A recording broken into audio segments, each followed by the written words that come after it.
ठिकाणी आज उपोषण सुरू झालेलं आहे आणि कमीत कमी इथं जी 5-25 गावं आहेत ह्या 5-25 गावातले ग्रामस्थ सकाळपासून सर्वांनी ह्या ठिकाणी येऊन थांबायला उपोषणाला बसायला सुरुवात केलेली आहे। तर ह्या ठिकाणी असं प्रसंग आहे की जे काय समजा हे ओबीसी आरक्षण हे फार सर्वात महत्त्वाचा जे विषय आहे ना, फार महत्त्वाचा विषय कसा, कारण की ओबीसी कोट्यामधून जर आरक्षण कोणी मागत असेल किंवा त्या समाजाला विरोध नाही, तो मोठा भाऊ आहे ओबीसी समाजाचा, असं ह्या ठिकाणी त्यांना विरोध नाही, पण आमच्या जर समजा ओबीसी कोट्यामधून जर त्यांना आरक्षण पाहायचं असेल ते कदापि त्यांना मिळणार नाही। आता कालच ह्या ठिकाणी सरकार जवळजवळ हाके पाटील आज 7-8 दिवस उपोषणाला बसले।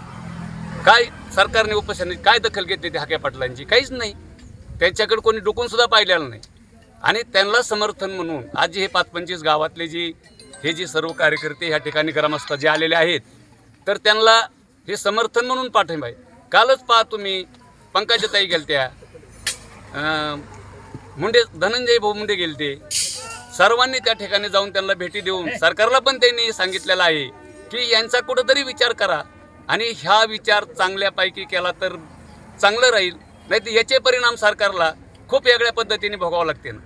कारण की काय होईल, ह्या सरकारला जर आपल्या कुठल्याही ओबीसी समाजाचा 18 पगड जाती 370 जातीचा जर विचार करत नसेल हा सरकार, आणि जर एक व्यक्तीच्या उपोषणाला आज 7-8 दिवस झाले त्यांच्याकडे कोणीही गेलेलं नाही, आणि जर त्याचा विचार करत नसेल तर हे आंदोलन बंद होणार नाही, उपोषण बंद होणार नाही।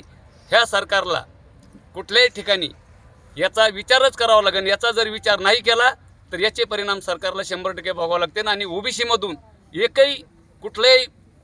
कुठलंच आरक्षण कोणालाही न जाता हे ओबीसीचं आरक्षण आहे तसं राहावा, एवढीच आमची विनंती आहे सरकारला, आणि सरकारने याचा पूर्ण विचार करावा एवढी आमची विनंती आहे। सकाळी 9 वाजल्यापासून उपोषण सुरू केलेलं आहे आणि वडी गोद्री येथे लक्ष्मण हाके हे उपोषणाला बसून 7 दिवस झालेले आहेत, तरी अद्याप सरकार त्यांची दखल घेत नाही। याच्याकरता आम्ही त्यांना पाठिंबा म्हणून आम्ही बसलेलो आहेत। आणि दुसरी गोष्ट अशी आहे, ओबीसीमधून आरक्षण देऊ नये, आणि जर दिलं तर हा सगळा ओबीसी समाज पेटून उठल्याशिवाय राहणार नाही, आणि याचे परिणाम सरकारला येत्या काळात भोगावे लागतील। सरकारला आमची अशी मागणी की आमच्या ओबीसीतून आरक्षण देऊ नये। आमचा ओबीसी समाज, भटका समाज, विमुक्त समाज, लवार, कुंभार, सुतार, गिसाडी, पारधी असे अनेक वडरी असे कितीतरी 370 जातीचा हा ओबीसी समाज आहे, आणि तो हातावर पोटं भरून व्यवसाय करणारा आहे। काही ऊस तोडतेत, काही दगडं फोडीतेत, काही लवार कुठं लोखंड जोडीतेत, पारधी शिकार करतेत, तिरमली कुठं आपलं केसव फुगे विकतेत, असा हा आमचा समाज आहे। आणि याच्यातून तुम्ही आरक्षण मागता। जरांगे पाटलाचं असं म्हणणं आहे की आम्हाला ओबीसीतून आरक्षण पाहिजे।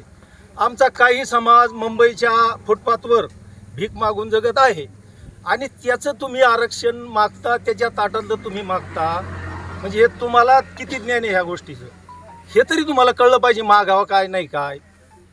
त्याकरता आम्ही ओबीसी समाज हा एक सगळे याच्यानंतर पेटून उठणारा आहेत। याच्यातून जर मायबाप सरकारने जर याची दक्षता नाही घेतली तर येत्या पुढील काळात याचे परिणाम सरकारला भोगावे लागतील।